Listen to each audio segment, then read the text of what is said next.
चटपटे बनाउँछु 2 किसिमको कस्तो लाग्छ हेर्दिनुहोस् है ल आउनुहोस् तपाईहरु सबैजना अब चाहिँ म बनाएर देखाउँछु यो चाहिँ चटपटेको मसला बनाउन ठिक पार्दै छु चटपटेको मसला यहाँ अलिकति जीरा छ यहाँ आलस छ यहाँ धनिया छ यहाँ अलिकति टिमुर छ यहाँ सुकेको खोर्सानी छ यो चाहिँ भुटेको छैन अब म भुट्छु अनि त्यहाँदेखि कुट्छु अनि बनाउँछु चटपटे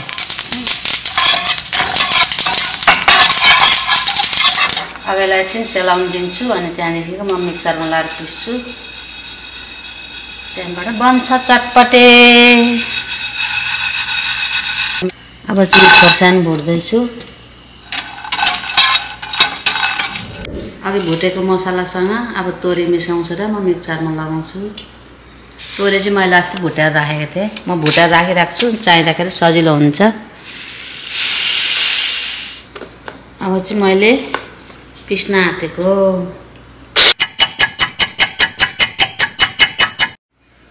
अब मसला चाहिँ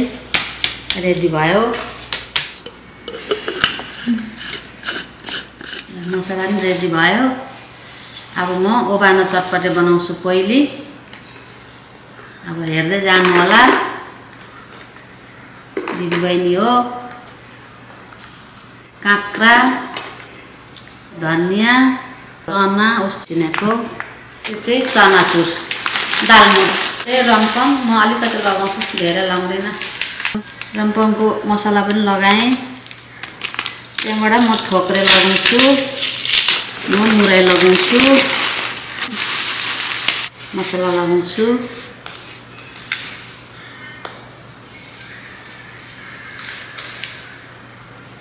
यो चाहिँ ओबानो यो चाहिँ तताको तेल हो पिसेको खोर्सानी पनि लगाउँछु नुन लगाएँ यो अलिकति बिरे नुन अजिना लगाएँ यो चाहिँ ओबानो चटपटे बनाएकोले गर्दाखेरि मैले आलु लगाएँ आलु लगाए पनि अलिक यातक्क हुन्छ कि अनि अलिक मन पर्दैन छिटो ओसी जान्छ आलु लगाएको त्यो भएर मैले नलगाइकन बनाएको ओबानो चटपटे चाहिँ रेडी भयो अब अहिले म फेरि गिलो चटपटे बनाउँछु एगेन चटपटे रेडी अब चाहिँ म टेस्ट गर्छु कस्तो भएछ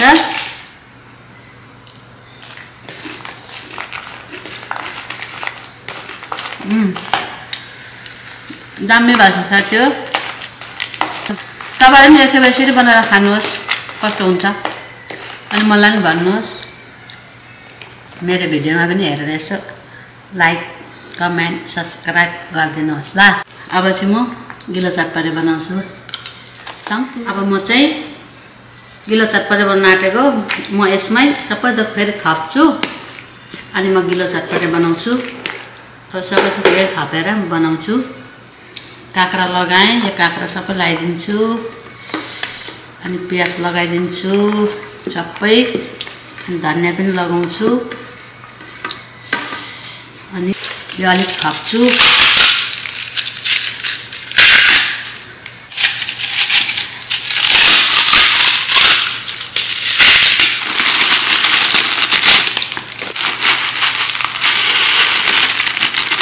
अब म यसमा चाहिँ अमिलो धेरै लगाउँछु काट्ने भात अमिलो चाहिँ अलिक निकै लगाउँछु म त्यही अमिलो मिठो हुन्छ नि त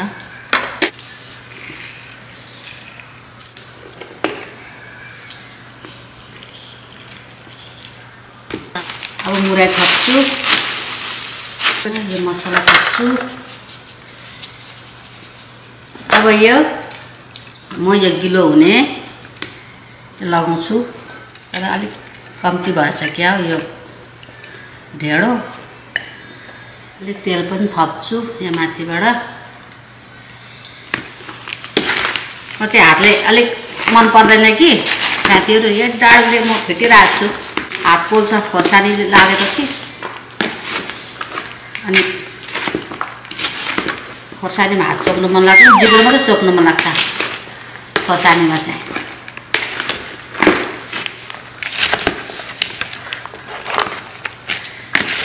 अब खुर र ओभानो चटपटे बनाएपछि अब सजिलै हुन्छ त्यहाँ अब त्यसो गिलो थप्नु त हो रेडी भयो चटपटे साथीहरु कम लेट्स इट चटपटे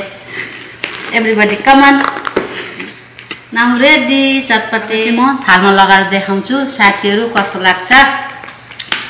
कमेन्ट गरिदिनुहोस् म त्यति पुरानो छैन भर्खर बनाउन थालेको कि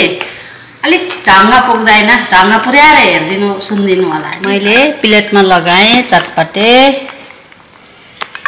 मेरो बोल्ने ढङ्ग नपुगे पनि दिदी बहिनी दाजुभाइ आमा बुबा छोराछोरी हो ढङ्ग पुर्याएर सुन्दिनु है सपारेर आज चाहिँ मैले चटपटे यस्तै बनाएँ ओभानो गिलो सबै बनाएँ मैले दुईटै बनाएँ तपाईहरुलाई शेयर गरेँ देखाएँ कस्तो लाग्छ तपाईहरु पनि बनाएर खाएर मलाई शेयर गर्नु होला यहाँ मेरो बाबैलाई चटपटे चखाउन आकेको कस्तो लाग्छ भन्नुहोस् नि फटाफटी नभए डाडले टक्क अब खानु पर्यो कि खानुहोस् कस्तो लाग्यो नुना देवीले बनाएको चटपटे भन्नुहोस् यहाँ खाइहेर्नु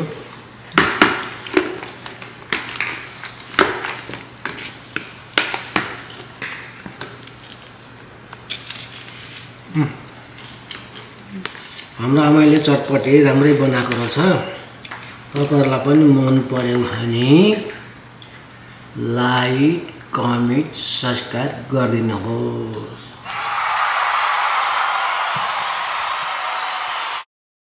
बाई बाई त छिट्टो आउँछ